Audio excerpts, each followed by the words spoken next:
This is ACOFAE.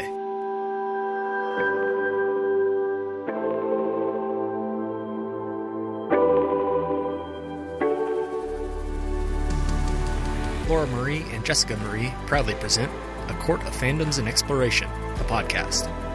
Fair warning, everything the hosts say is explicit, full of spoilers and adult content and shall not be used against them. They have opinions. Let's try not to drag anyone for expressing themselves and just have fun for an hour. We all deserve it. This episode has no spoilers to our awareness, but does mention the Vampire Diaries, Moulin Rouge, Blackwood Farm, Book of Night, and Hocus Pocus. For a full list, please see show notes.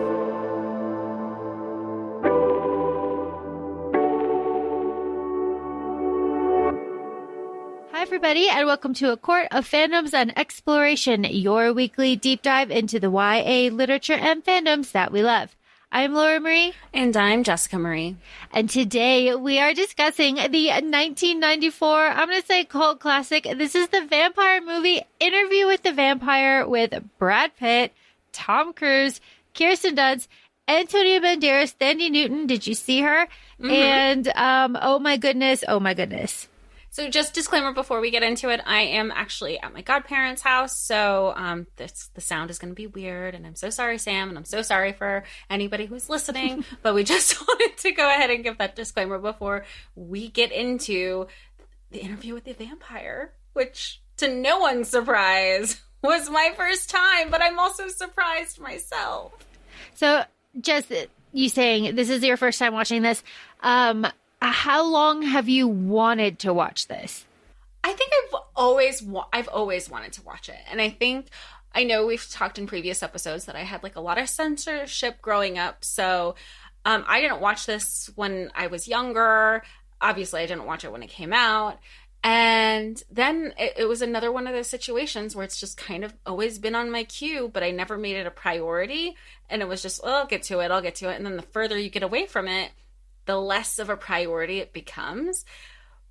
But I'm just mad at myself once again because I just missed out on all these wonderful years of rewatches. I'm ready to rewatch it again. I was on a high when this movie ended. I was just like, it's totally set up for a sequel. And there is another movie after it. But based on some comments in our discussions before we started recording, we're like, yeah, but we don't focus on that follow-up to it. Yeah, no, this one is very special and unique. Shout out to a friend of the show, Rachel. Hi. We love you. We're doing this for you because this is one of your favorite movies. So, okay, we know this. This movie, I watched this as a child, obviously. That is just like my thing. I watched it with my dad, weirdly, but I was very young. I do not remember it being so sexual when I watched it as a child. I really didn't. And Jess, I told you earlier, I remember being completely surprised when Lestat, spoiler, comes back because we saw his body. It was this whole thing. We'll get to it. But this movie surprised me as a child. And now watching it as an adult, because I've watched it, rewatched it a few times, but rewatching it as an adult, you're just like, wow. Wow. First of all, how did they get this cast? This cast is amazing. Secondly, the setting, oh my God, the costumes, everything, the performances out of this world. But I went back and read the reviews. I did the research, and because I was too young to know the drama at the time around this movie, and there was so much drama around this movie. And I have some facts, and I will sprinkle them in as we go. We start off with our one and only Christian Slater. Oh my God. The soft spot that I have for this man. I love him. He was so, I always forget, the name Christian Slater. I don't know any of his recent projects, but I know he was pivotal in 80s and 90s Hollywood. So whenever you see him come on the screen, you're like, Christian, you understand the big deal. You understand the big deal that he is. So for him to do this role, it was so him. And he does so well with it. And it's I don't think I realized, I say pivotal loosely, but he's the person that Louis is talking to. And I didn't realize that because this was the first time when I went into this, essentially blind. I knew Brad Pitt, Tom Cruise, Kirsten Dunst. There was a lot of drama with the whole Kirsten kissing Brad, and then the whole fanfic discussion, which we'll get to at the end of the episode. But that was it. I didn't know. I really just thought it took place. Like it was just a period piece about vampires. I didn't realize this, even though it's literally the title. I thought it was just one of those situations where you have a title where there's no exact tie-in, because I had only known those like key basic things.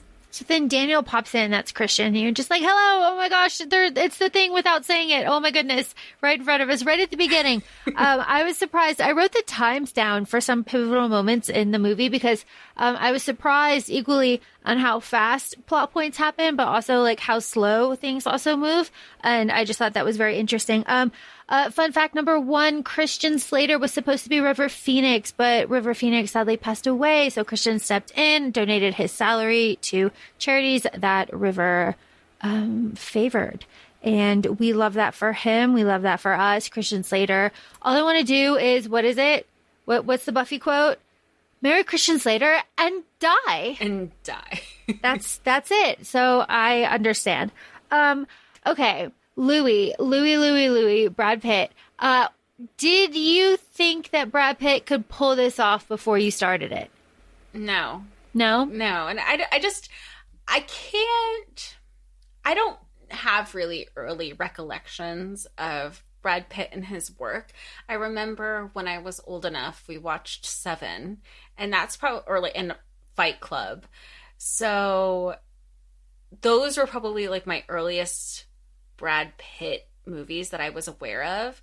So watching this version of him, I think, what is it, Thelma and Louise? Isn't that like another long hair? I haven't seen Thelma and Louise, guiltily. Oh my God. I'm sorry. Long hair Brad Pitt in Legends of the Fall. You cannot top it. Oh my God. Brad Pitt has never been hotter than he is in Legends of the Fall. Oh my goodness. And he's also very good looking in A River Runs Through It. But Legends of the Fall is my personal favorite Brad Pitt movie.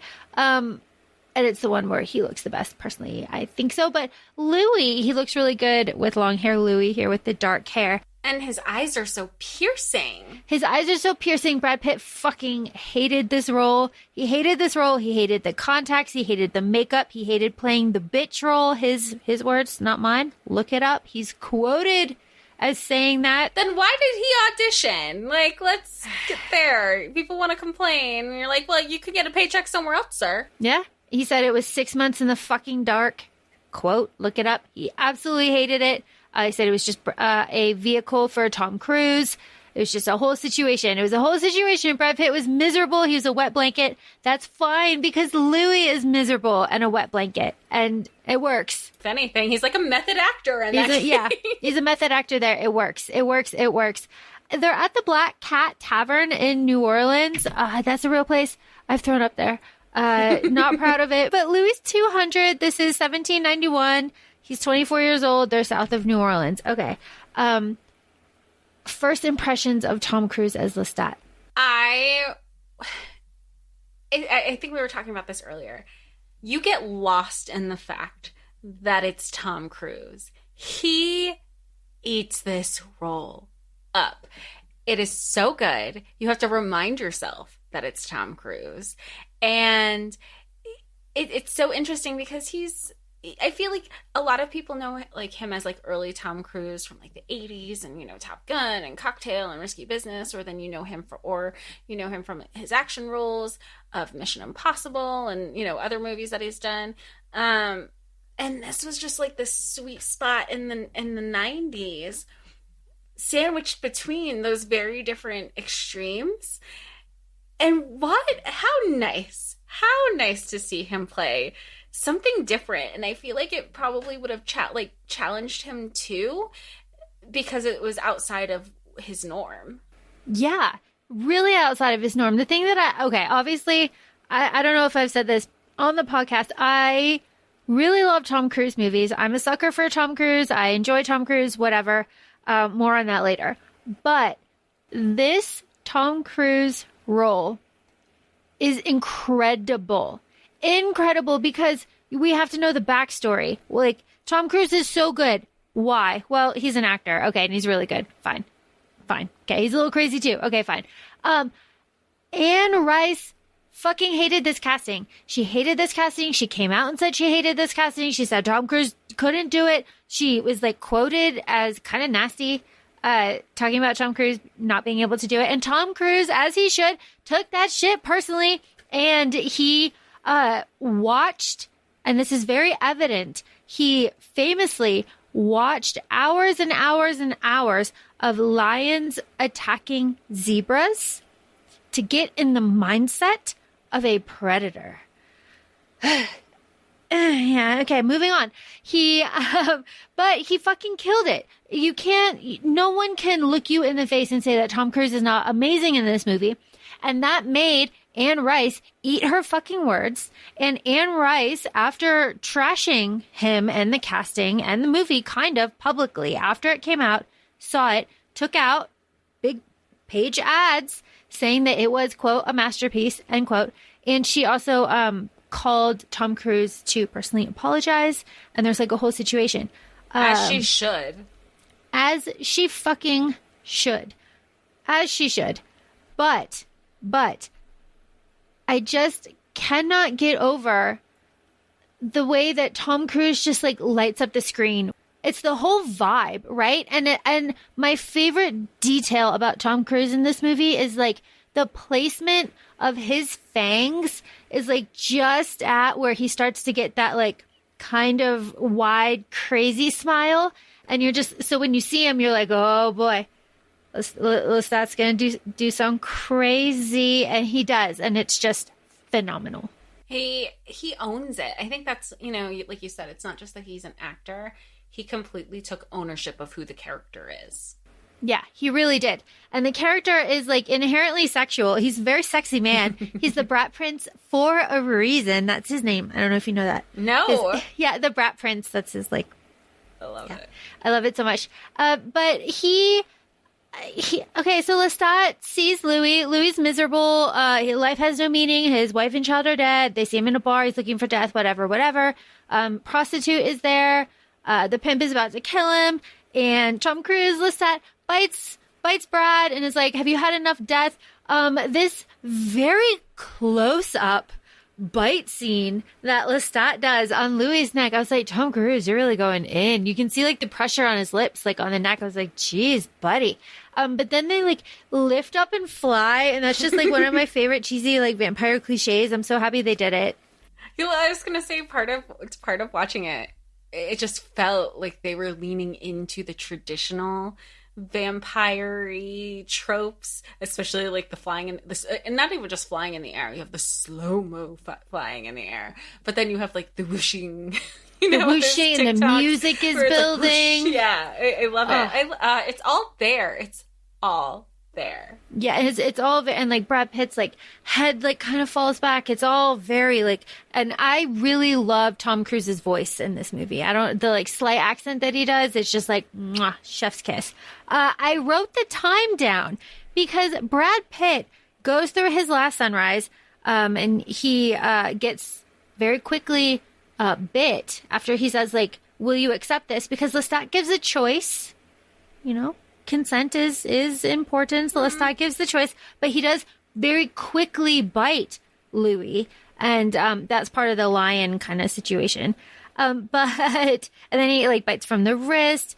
My note says drinks sexually, but that Brad Pitt transforms into a vampire at 14:37 in the movie. We are like, that is fast. That's like just a little bit of backstory that we have before this couple. They are a couple. You cannot look me in the face and tell me that they are not a couple. Move on for their eternity together. Did people try to argue that? I don't know. I don't know because it's so fucking apparent that they are just a couple raising a child. So and Lestat is like, he I don't know if he loves, but he's definitely in lust. He loves Louis in his own way. He has a companionship towards him, and Louis is just not about this life. I mean, he said it. He says it to Lestat. He says, "This is a fate worse than death." Yeah, I'm like, go ahead and unalive yourself again. But you said it so well that he's like a wet blanket. So yeah, he is. He's a wet blanket, and it's very interesting because Lestat obviously is not our brat prince. Is very charismatic. He's very alive as one can be. But he does say that he chose Louis, and he gave Louis the dark gift, and that the dark gift manifests in each of them differently. And that's like true and like not kind of true, because like the dark gift like is vampirism, right? And everybody has the same gifts, but how quickly they manifest is different. So like the insinuation here that Louis doesn't have mind reading powers, like, isn't exactly true. They're just not like developed yet. But you see that with, I know I'm jumping ahead here, with Claudia, where there was a couple things where she guessed without what you you had to see it, but she knew right away, like within hours of her turning. She just picked up on it really quickly. Yeah, so it's just different. And that's like one of my notes. And then so one of the criticisms of this movie is that like nothing happens, but then like everything happens, and it's like kind of slow. We're up to the poodle scene. Like poor Louis, our wet blanket Louis just cannot bite people after he kills that one person. Like, oh my goodness. He just can't. We do need to mention Thandie Newton here. Thandie Newton is I don't want to say the word, but she's at the plantation. She's a plantation worker, and she is there. She works for free. She does that. But that's Thandie Newton's like one of her first roles, and like she dies, and that whole scene. I'm bringing up that scene because I really love how kind of unhinged Tom Cruise is in that scene. Where he bites the neck of the rat and he's like, you have to pretend to drink out of this crystal. Like, they know that we're devils, like all of this stuff. I love that. But specifically, when Louis like can't do it anymore, right? Like he's killed all the chickens. All of the quarters are like rising up against him. Everybody knows, and he kind of snaps. Lestat comes in and he's like, look at what you're doing. You're burning everything we own. And I was just like, aw, like. Wait, he goes, where are we going to sleep? Where did you not think that you're acting emotional? You're not thinking this out. Like, where do we go from here? I just think it's really sweet. Like, how can you tell me that they're not a couple? Like, what is that song? History will call them. What, roommates, best friends, anything but lovers. Like, that's what this is. There's that situation. They're clearly lovers. But, Louis says, like, we're in hell. Everything is terrible, whatever. And then Lestat comes in and saves him. And he's like, life with me would be even more unbearable. Right? Like, it's like one of his lines. It's just so good. But the thing about Louis that kind of carries the film along and kind of the rest of the series is that Louis is looking for the meaning of it all, right? And I understand that because I also would have questions, right? Like, there has to be more, right? There has to be more vampires. It can't just be Lestat. So I do really appreciate that. But that kind of research drives Louis. Oh, it kind of gives him a purpose, which I think is really good. But then he kills his maid and he sets the fire to the house, as we say. But then we are up to Miss Claudia, because Louis and Lestat rent rooms on the riverfront in New Orleans. And they have big fights, as couples do. And Louis runs away to the plague quarters and finds Claudia. Well, you know what? I don't want to say I'm confused. I'm not confused. There's a fight that happens later in the movie, so I feel like I'm jumping ahead there. What I like about Claudia's like, say, where's my mom? Where's my mom? And then Louis kind of holds her, like, it's okay, bites her. And, because Louis and Lestat had that fight, they kind of like split off from each other. They didn't actually split up. And then Lestat's lurking in the shadows. So when he sees him bite her, he's just like, ha! Yeah, and there's music too. It's like da-da-da-da-da. He's just like da-da-da-da. It was just perfect. It's like whenever you're fighting, you're still like peeking. You're just hey. It was just so good. I saw that. And it was so hypocritical too, right? It's just like, what? You're gonna come after me? You're biting a kid, like a fucking kid, like exactly, because they had never gone after. I say gone after in quotes. It always been adults, but they were always They were just fighting about it. It goes. Do not throw stones at glass houses, sir. And Lestat, my note is Lestat always finds Louis and Louis always finds Lestat. And I think, Jess, I said that earlier too when we were talking, like they are like magnets. They do always find each other. And I do like that. But Lestat says that evil is a point of view. And I do like that as well because, you could argue that Lestat is the villain here, but I would fight you on it because I don't really think that he is. I think he's just like the opposite. He's just a foil, right? He's not a villain. He just is. Well, Tom Cruise even would agree with you with that because somebody tried to say like what was it like playing a villain?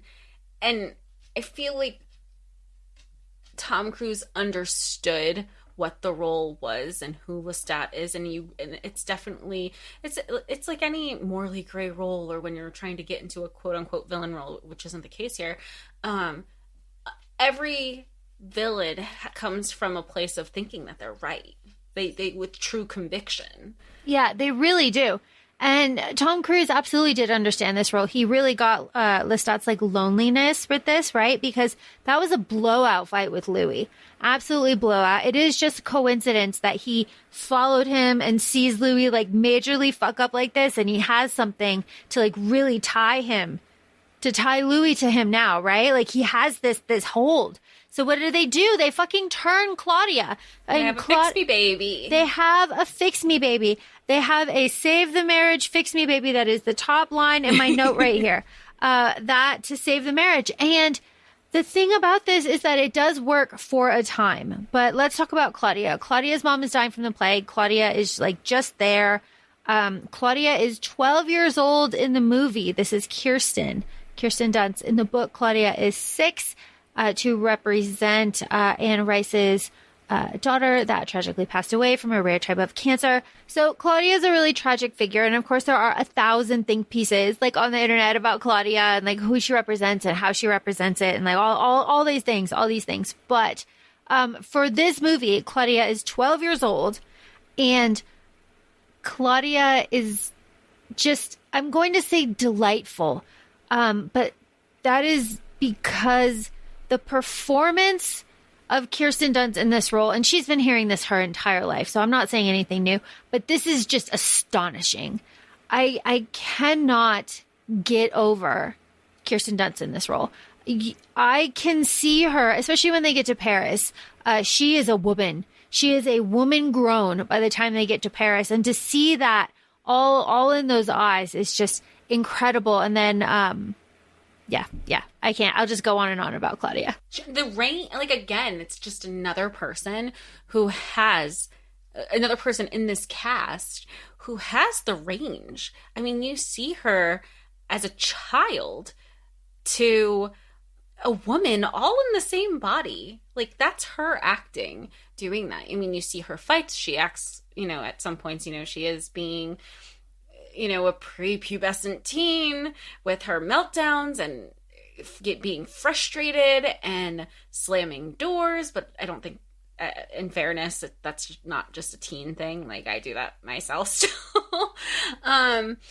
But you can see her just like wanting to understand and completely in her mind. And she's also the only person of her own quote unquote age that she's able to interact with, because all these questions keep happening from other people. And then she also starts seeing other women. I mean, there's that scene where she's looking at a woman changing and she's naked and she's like, why isn't that me? I want to be grown. I want to be a woman. I want to have these experiences also. Okay, so the thing that I really love about Claudia is that she is the save me baby for 30 years. They say that. They say that they've had her for 30 years. And this is at 45 minutes, like, again, 45 minutes into the movie. And Louis, of course, I have to chuckle to myself knowing that Brad Pitt, like, hated making this movie so much that he had to do this voiceover. And it just makes me chuckle because, he's just like, God damn it. But the voiceover works and it really helps, like, kind of guide this movie. But Louis says that he saw Claudia as a child and that Lestat saw her as a pupil. So Lestat would teach her, like, how to identify victims and how to play piano and manners and dresses and, like, all that kind of stuff, like a protege. And then Louis saw her as an actual child, which I thought was kind of interesting because Claudia does crawl into bed with Louis, even though when I did like she got older and she wanted her own coffin. So she got her own coffin, but she got scared sometimes. So she'd go back into bed with Louis. Like, I did like that until it got, like, old and a little bit weird.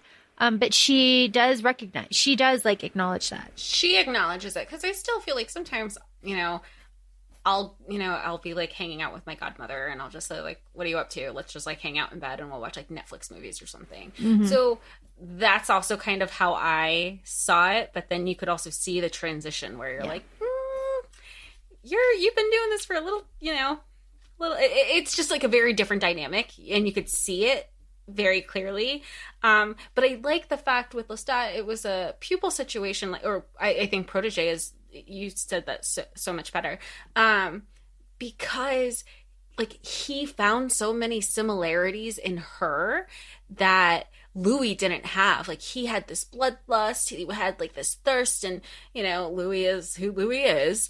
And he found another kind of kindred spirit in that sense, because how similar they are. Like, they would make what Louis would say, they would make a game out of it, right? She would be like, oh, I want my mom to strangers. And the strangers are just thinking, this poor little girl. Next thing you know, dinner for two. And it was just, they made a game. Like, they had so much fun with these vampire tendencies. Like, it's a natural part of being a vampire. I don't want to say these bad things because they're surviving. It's weird. They're not human. So it is not, right. It is not acceptable for us to put them to a human standard of, code of morals and ethics. They're vampires. They have their own. Well, as we learn later, they have their own. Sometimes I feel like Louis was, when he was eating the rats and the chickens and everything, it reminded me when the Vampire Diaries, surprise, spoiler, when Stefan is all like, I don't want to have human blood because otherwise I turn into a Ripper. Ripper.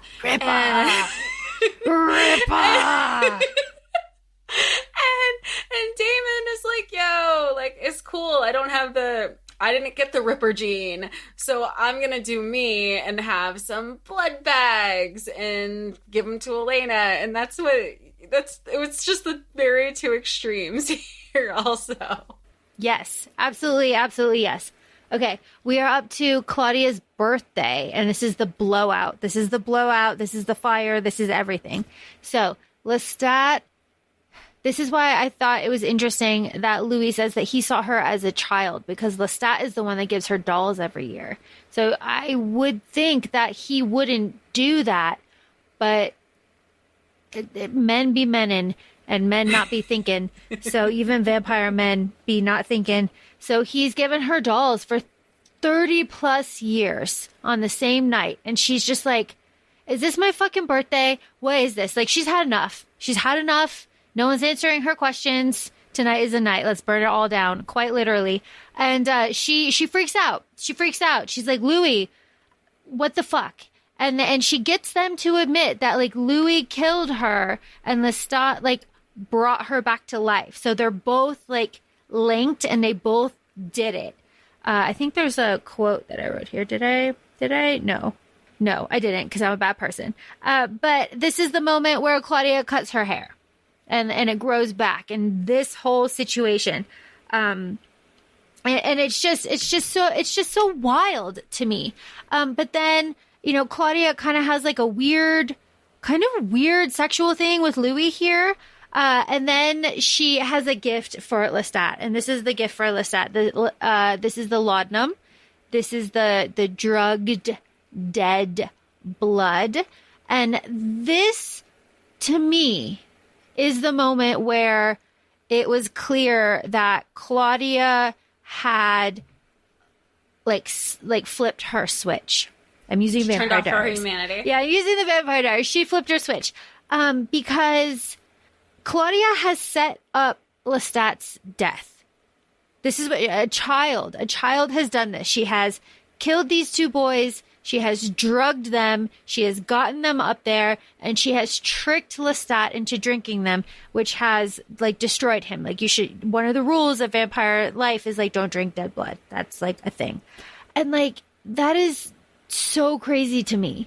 I didn't think that was what was going to happen at first. At all, really. I thought because this happened after they had their huge blowout. And so I thought it was going to be, you know what? If you did this to me, and this goes back to like not really having anybody her own age, I go, here are these two boys. I want friends. I want some sort of companionship with people with my, like quote unquote age. Here they are. I killed them. You bring them back to life. That's what I was expecting. Mm. So this really threw you, huh? Yeah. Because it's fucking crazy. So Claudia, I have her like steps here. She slits his throat, right? And then Louis burns him alive. Oh yeah. No. I was thinking about the part where like all the blood was spilling, and she just says in the monotone voice, "Pick me up, Louis." Like, so she didn't, because she didn't want to stain her. Like, on her that shoes. is so no emotion. Yeah, this is the flip switching. Yeah. Like, she's done. Because Louis is losing his fucking mind. Like, Louis is not cool, like, about this at all. He's like, what are you doing? Holy shit. And he's like he's all like shaken up about it. That's like his man, right? But she just like, I'm going to say cold-blooded, just slits his fucking throat. And all that blood coming down, he's on the carpet. That's a robot. That's an animatronic, like, robot. And I thought that was really cool. Tom Cruise didn't. Speaking of robots, sorry. What about when Lestat was dancing with Claudia's dead mother's body? Right? I was like, what is happening? He was just like ballroom dancing with her. I was what did I miss? Still got some life in her. Like, that's part of the unhinged Tom Cruise that I love. I love that. Like, gosh. Okay. So I was shocked the first few times that I watched this when Louis like takes the lamp and like throws it at Lestat, right? And he's just like on fire and just like running around on fire. I lost my shit. I was like, that is terrible. But then he just like decides to be dramatic and burn down the whole city with him. Fair, I guess. But then they throw him in the swamp. This is the part that I alluded to in the beginning. Okay, so I watched this with my dad. My dad had a rule that said no head, no dead, which means that if you don't see the head, then it is, that character is still alive. But in this fucking instance, they throw Lestat's body in the swamp as you do in Louisiana.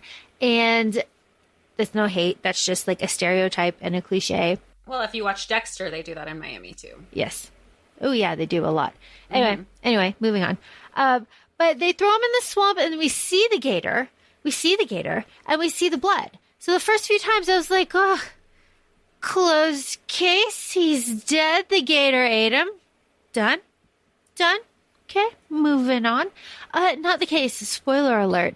But damn, that threw me. I do not have the Paris syndrome. I love Paris.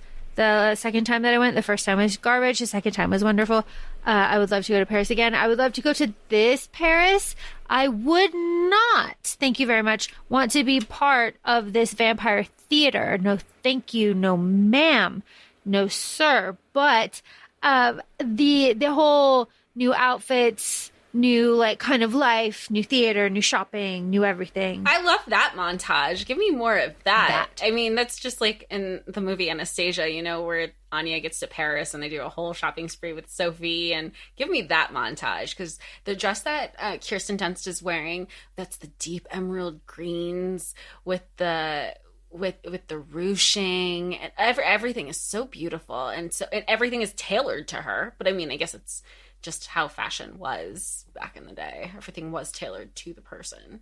And she's wearing very adult fashions as well. And she is treated like an adult, and she like goes with Louis everywhere as an adult, and they're out at the theater, all that stuff. I really, really love that montage when they get to Paris. It is just like so perfect.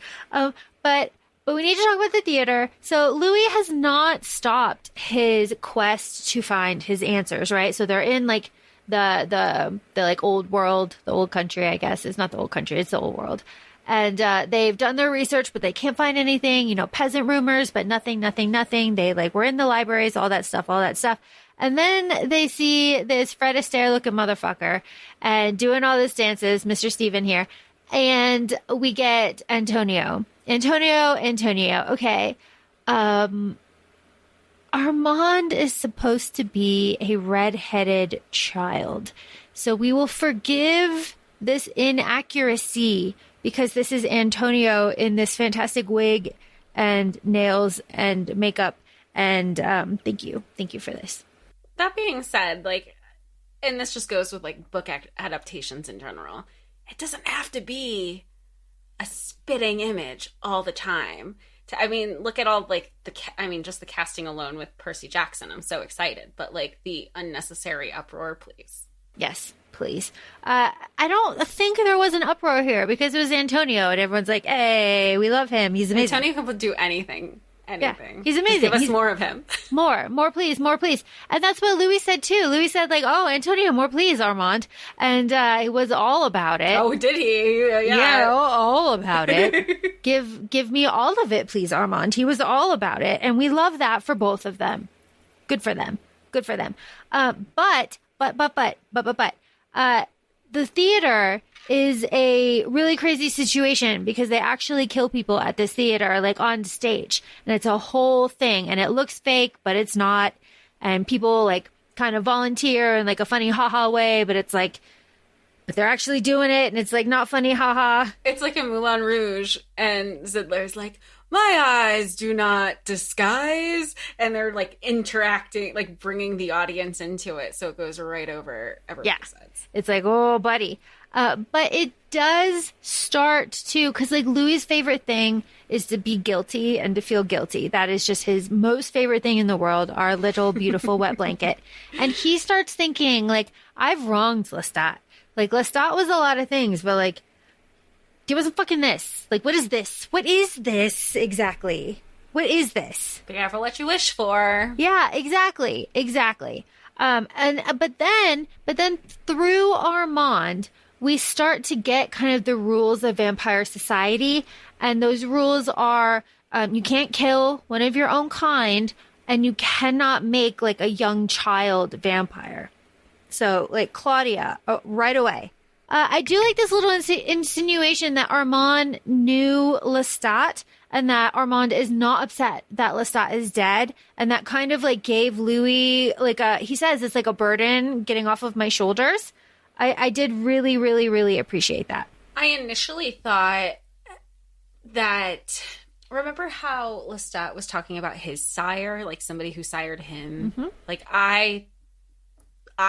when I was hearing about Armand, I go, ooh, maybe Armand is the one who sired Lestat. But then, you know, that doesn't turn out to be the case. No, but that would have been interesting. I do remember who sired Lestat, and he piece shit. But not somebody important to this story. So Claudia wants a companion, and so she goes into the doll shop.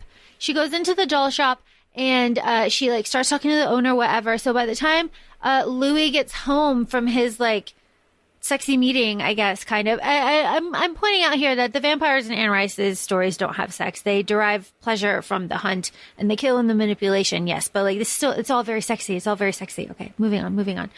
But Claudia brings the doll employee person back home to them and like dresses her up and like they're all presented so that when Louis gets there, Claudia starts screaming for a companion. Like, it's not there. Like, you're leaving me for Armand. I need to have somebody who's going to take care of me. And her like voice breaks and it's like a very... And this companion, I think it needs to be noted that it isn't just like a friend. Like, this is a mother figure, and her mother died before Claudia was turned, and from the plague, because they even allude to it. But like, oh, there's a bunch of rats on the ship and people are dying, but like we're impervious to it. So I was like, oh, that's the bubonic plague. Okay. But she and the lady had lost a daughter who looked similar to Claudia, so it just felt like a natural transition for both of them to be together. Yes. And of course, Louis hates this. Louis like, no, I will not do this. Because the power that Lestat kind of held over Claudia is that he wouldn't tell her how to make another vampire, but Louis did. Louis' a little pushover. We know that, our sweet wet blanket. But she still won't do it. He has to do it. So he does make that woman a companion for Claudia. But Claudia gets to throw the best fucking line at him. It is my favorite line in the whole movie, and Claudia does it so well. She goes, "Your evil is that you cannot be evil, and I shall suffer for it no longer." And it's just like, enough, Louis, enough of trying to like deny your nature, deny your like vampirism, deny like what you're supposed to do. Stop trying to be a martyr with everything. Yeah, like enough, just like be who you were meant to be and stop carrying this guilt around because I'm sick of it. Like, and that is what she's saying. And it's just like, it's so good. It's like, enough already. And I feel her frustration there. I really do. I mean, I get it. This is his character. Because if it was so bad and you really hated being a vampire, why aren't you just going out into the sun? Yeah. Or were you just, is it partly because he was turned and depressed, like he was depressed. And now because he was turned while he was in a state of depression, he is eternally depressed? Oh, I was like, I really thought I was onto something there. With all the vampire lore that I know. Yeah. No, that is not the case. He's just sad. He's just a sad boy. It is what it is. It is what it is. But what it is not is fun when you are kidnapped to the vampire theater, and that's what happens here. I see your face. What did you think of this? Did you expect this? It just was so abrupt. I wasn't expecting, because it was right when you're like, okay, everything is gonna play out the way, and then it was like, boom, right away. Nobody really got a goodbye. They're screaming. They're calling for each other. They're torn away to not even be close. How terrifying. Then there was this lady who just got turned, didn't even get to enjoy being a vampire for 2.5 seconds, which, let's face it, like, what's the ongoing joke that you always see? You're like, oh, if I get turned into a vampire and none of you, like you as in like your friends, come and turn me, like, we're not fucking friends. Like, that's one of the first things you want to do. You're like, hey, I'm a vampire. Do you want to be a vampire? Like, that's one of the, you want to have fun with it. This lady did not get to have fun with it at all. No fun. Absolutely no fun. Interestingly enough, this whole Vampire Paris situation was part of a massive rewrite in the book before the book was published in the 70s. This was a big rewrite. It didn't exist. So they put it in there to like kind of build up the ending a little bit. And I can't imagine it without it now because like there's a whole thing. So Louis and Claudia are kidnapped, and it's very like harrowing. They go back down to the catacombs in Paris, back to the theater, and they're like pulled apart. Like that whole scene where they're being pulled apart. Yeah. And they're reaching for each other, and they're screaming and screaming and screaming. Oh my gosh. Louis's cries do go from being panicked to being like beyond panicked. And you can like hear that in his voice when he's actually doing it. And that's like so like, it's very harrowing to listen to, but it's like an actor, like he's acting. I get it. But like still, but Jess, walk me through Claudia's scene here. When they're in the where the sun's going to peek through. I was sending you screenshots and screen reactions all day because, first, dawn is coming. They're in the pit. Her and her vampire mom are ready to go, or vampire companion. And the sun is creeping in and they're like trying to hide in the shadows as much as possible, clinging. They are clutching and clinging to each other. And I didn't think the thing was going to happen. And all this time, Louis is in his coffin that they have, that like the vampire theater put him away, put him in a wall, sealed him in the wall. And Armand finds him and is like digging his way through and goes to save Louis. And he goes, I need, like, his only, and Louis' only focus once he's out of the coffin is to focus on Claudia. And Armand's like, we can't do that. We don't have time. Like, I only have time for you. And like, you are the person that I pretty much want to be with. He's like, no, I have to. And so they go to find Claudia and she is Ash. Well, she's not Ash. She's in she's in her sculpted form. Her Pompeii form. Yeah. Yes. She is, in her Pompeii form with her vampire mom companion. And I just stood there shocked out of my mind. I go, she's not dead. Oh, she's not dead. She's not. No. And then Louis touches her and it goes to ash and it crumbles. And I was just, she really is dead. She really is. I was shocked. I did not see that coming because I also knew again, remember, I haven't seen this. I went into it blind. I knew who the 3 key characters were. And I know like the vampire stuff that I watch. So nobody really dies, which is fine because I like, I love my vampires. But they did. They died. And I was I was speechless. I just kept sending you reactions earlier. And you go, we love real consequences. I think that was your text. It was. That is something that I really love. I love real fucking consequences. I love when it actually happens. I love when it really, I love when it actually happens, and I love when it sticks. Yeah, and it's not only does it happen, it sticks, but at the same time, you could argue, I understand the consequence, sorry, spoilers, this whole episode. I feel like you can argue that she was unjustly killed because Lestat's not dead. But to that, to what they know, he is.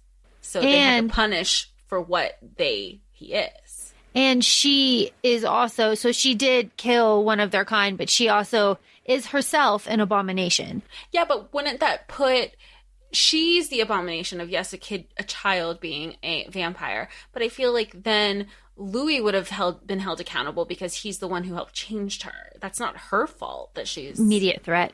Oh. You gotta deal with her first, and then you go through the paperwork, right?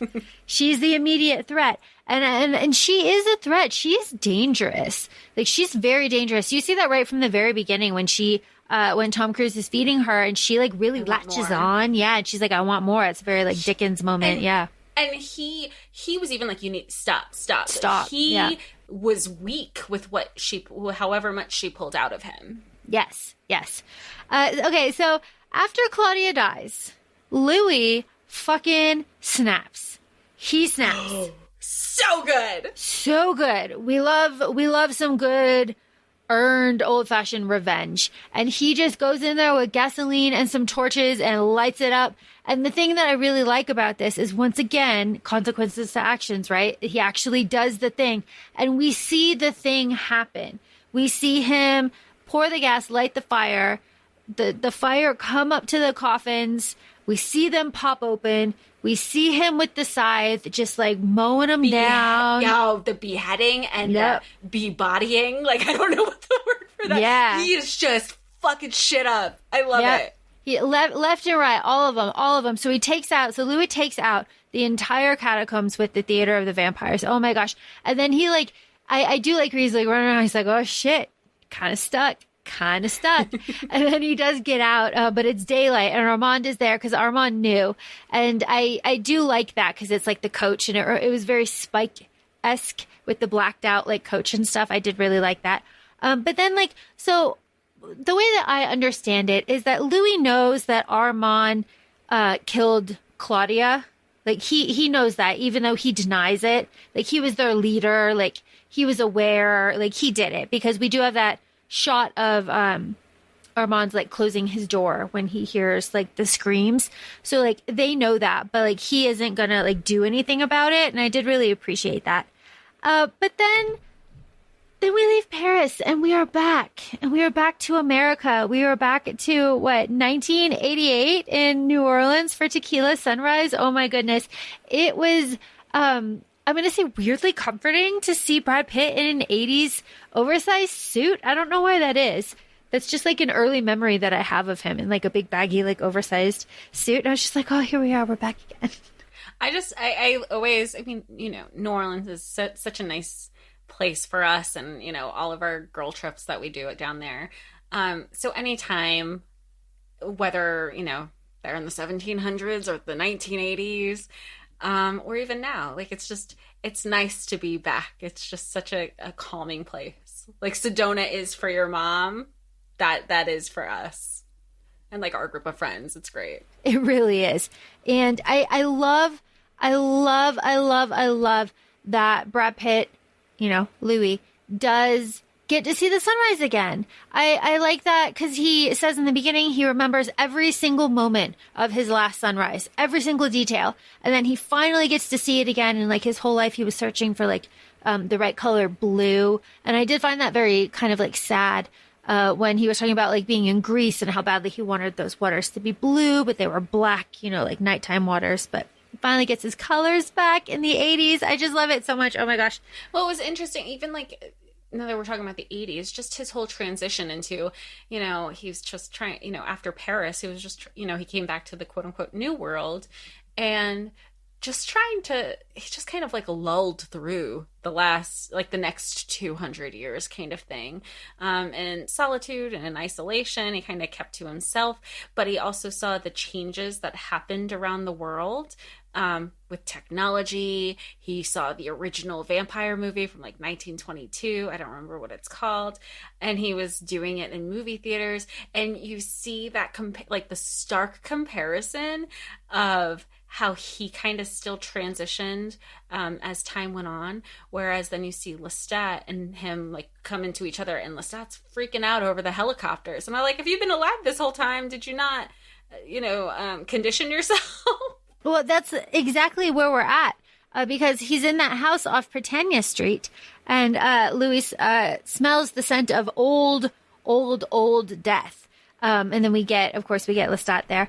But we have all the rats, and I forgot to mention this in the beginning, but all of the rats are kind of a nod to Stoker and Dracula because that's what happened on the ships there, is Dracula ate all the rats on the ships. But that was just a fun little like haha nod. But then were you expecting Lestat here? You were, yeah? Yeah, I was, because it goes back to, we've had this conversation on the podcast too. It's like, if there's no head, like if you don't see the head and you don't see the body, then he's still alive. Like I believe it with we've mentioned it a lot in previous episodes. So, I just didn't know when or how, but I expected him to come back, because even with the scene with the gator and him, I think I told you, I go, he ate the gator, not the other way around. It's so good. But again, that goes to because I'm seeing it now as an adult. Lestat's little confessions that he has here because this is when Louis leaves him. Louis leaves him here, like, for good, quote, quote, quote. But this is the last kind of like moment between the two of them. And Lestat says, like, Louis, you were the strong one. And like, the more you resisted me, the more that I wanted you. If you stayed old, it's just like all of that stuff. And when he was giving that monologue, I was like, oh, you toxic boy. You toxic. I was just going to say, like, do you think that they're just like generally a toxic relationship? They're not good for each other. Yeah. Oh, definitely. Definitely. It was like, you toxic man. Like, he didn't want you and you chased after him and made you want him more, like all this stuff. And then you had the Claudia, everything. And it's just so sad because, like, he is afraid of the helicopters and he is afraid of, like, the false light, he calls it, and all of that stuff. And it is really sad because, like, how long has he been there? Like, just forever, right? And it is just, like, horrifically sad. But then we cut, like, right to modern day, like, bam. And then, like, I have to admit, Christian Slater does what we would all do. Christian ends this interview and he's like, yo, where's the line? I'm first in line for a vampire. Sign me up. He's like, what do you want me to do with this information? Like, hello? Like, give me some. Yeah. He's the smartest one out of everybody once he finally realized it was real. Yeah. And Daniel, this is the character's name is Daniel. Daniel has, he's a character in, like, the rest of the stories. Like, he doesn't go away. He's like, oh, cool. He's there throughout, which I find very, very fun. But he like desperately wants to be turned, and Louis like, fuck me. Like, I fucked it all up again. Like, this is not what I wanted to tell you how much it sucked and how lonely it was and, like, how shitty everything was and how my life is awful. But, like, you want this, like, damn. And he scares off Christian Slater, and Christian Slater runs away, and he gets in his red, car, and he drives away in San Francisco, and he starts putting in the tape, and who pops up? Lestat pops up. Oh my God. I love him so much. My note says, drives bridge Lestat, still whining Louis. It was so funny because, we've spent this whole episode saying, like, oh my God, wet blanket Louis, but, like, in an adoring way. And then Lestat is even telling Daniel, Christian Slater, he goes, because clearly they were following him. He knew exactly where he was. He's like, you just heard all of this and you're listening to it again? Aren't you tired? I've had to listen to this shit for the last 200 years. Oh my God. Now you know what I've had to deal with. It was great. It was perfect. And it was very Lestat because he, even when, Christian, is like unalived, I say that, but clearly I guess he's in it the whole time. So maybe he's a vampire now. Anyway, I digress. So he, like, Lestat has his hand on I'm not looking at the screen because I don't want your reaction. So Lestat has his hand on the steering wheel driving, and then he's, like, taking out his little lace from his 1800s wardrobe. It's so good. I just love it so much. It's like, I'm going to give you the choice I never had. And then just like, brum, brum, brum, brum. My note, I have to say this before I forget. The music is the same fucking soundtrack almost as Batman Forever. It is so similar to Batman Forever. It is, like, jarring. I encourage you to listen to the Batman Forever, like the movie soundtrack, like the actual stuff in the movie, and then go watch this because it's like, oh, it's the same thing except for Lestat's little, like, da da da. Mm-hmm. We love Lestat. Lestat's great, and I'm excited because he's still throughout because you said, how many books is this? This is like 12 or 13. Have you read them all? Well, you read one of them in class. I know that. Yeah, the Armand here, the Vampire Armand, the one I got in trouble for in class. I've read 6 of them in this series, I think. And one of them you had referenced in our Book of Night episode, right? Yes, I did. I mentioned Blackwood Farm. Lestat is in Blackwood Farm. Oh, okay. Yeah, Lestat's in Blackwood Farm with my sweet little baby Tarquin. Yeah. Nice recall there, Jess. Okay. Before we talk about if we like this movie or not, let's talk about the fan fiction of it all. Well, one of my quotes, I mean, a couple of my notes. I was like, wait, I didn't know that Lestat and Louis were together. Again, I went into this blind. So I go, wait, are they in a relationship? And then obviously we know that now. And then you see it again with Louis and Armand.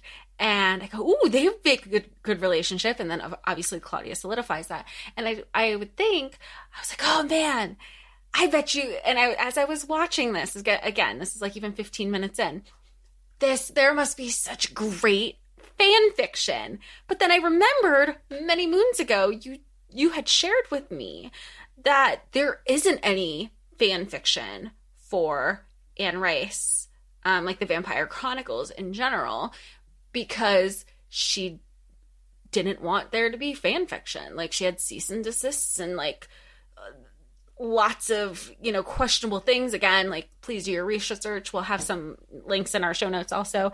But she was basically saying, my characters are copyrighted. Go make your own. Don't write about mine.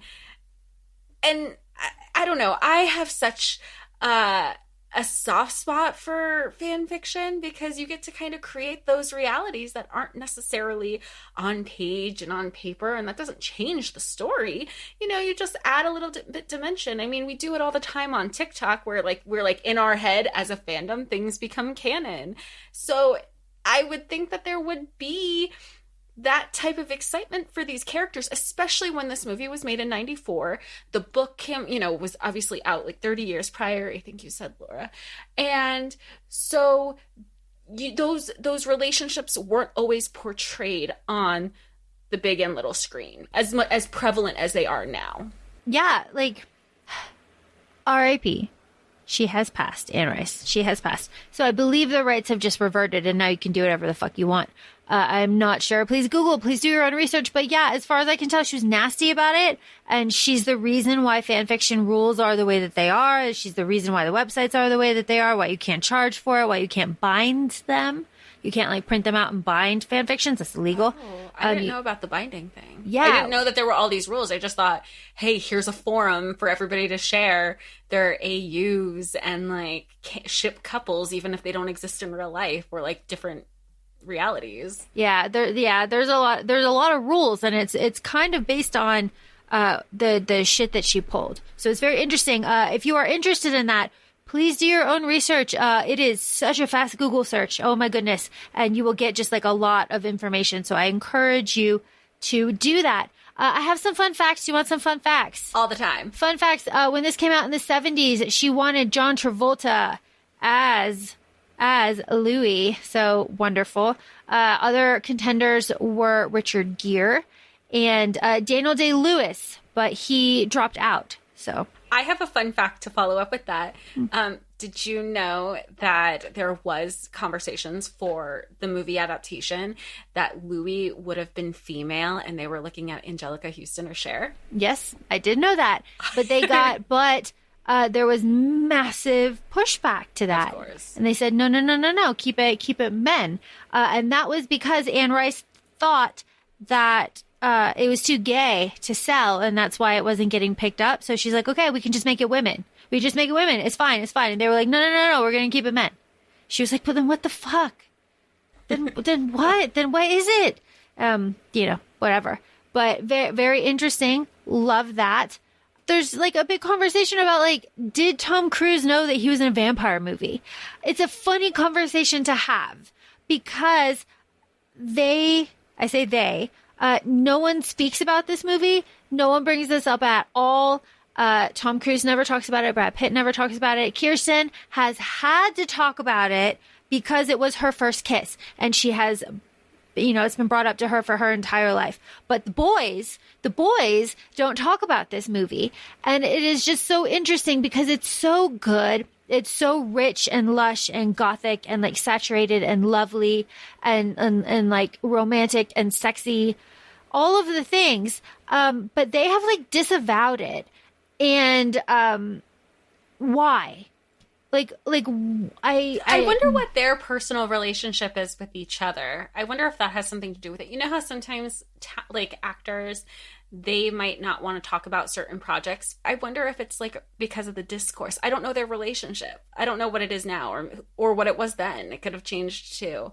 So I'll never really understand. And I can say never. I'm not going to be famous. We're not actors. What makes people not want to talk about certain projects that they're good projects. I could understand if, Kelly Clarkson doesn't want to talk about From Justin to Kelly, even though it's such a guilty pleasure of mine. But this is not that case. No, this is not the case. This is a really good movie that had a big budget and was like a moderate, like, success. It was a success. Roger Ebert gave it 3 stars. Might as well given it the Oscar. Because when I saw that he had a positive rating, Laura, what did we were talking about that for the year ago, the episode. I was just like, this is the gold standard. I can't believe he gave it 3 stars. This is his shit. Yeah, Roger Ebert was into it. Fun fact that we talked about earlier, but I don't think we talked about on the pod. The veins and the makeup on this were like very, very well done. And part of the reason that Brad Pitt fucking hated making this movie was that for 30 minutes before they applied the makeup, they had to hang upside down so that all of the blood would rush to their head, and the makeup artist would trace the veins that they saw so that when they flipped it back upside down, it would be like pale and like their skin would be translucent and you could like really see their veins and shit. And Brad Pitt fucking hated that, which like I understand to a point, but also like you're an actor, but also speaking to what you're thinking about the relationship between the two of them, I can just tell you that Brad Pitt hated that, but Tom Cruise loved that shit. I'm sure he made it like his own personal challenge. So I can see where they wouldn't. Tom Cruise seems like the type of person who, if they were like, look, we can't do it for more than 30 minutes because you really shouldn't be hanging upside down like for a long time. But he would be the one who'd be like, let's test my body. Let's do 31. Let's condition it to do it 32. I mean, that's just his personality. I don't know. People have their own comments and their own opinions on Tom Cruise. But I could only say good things.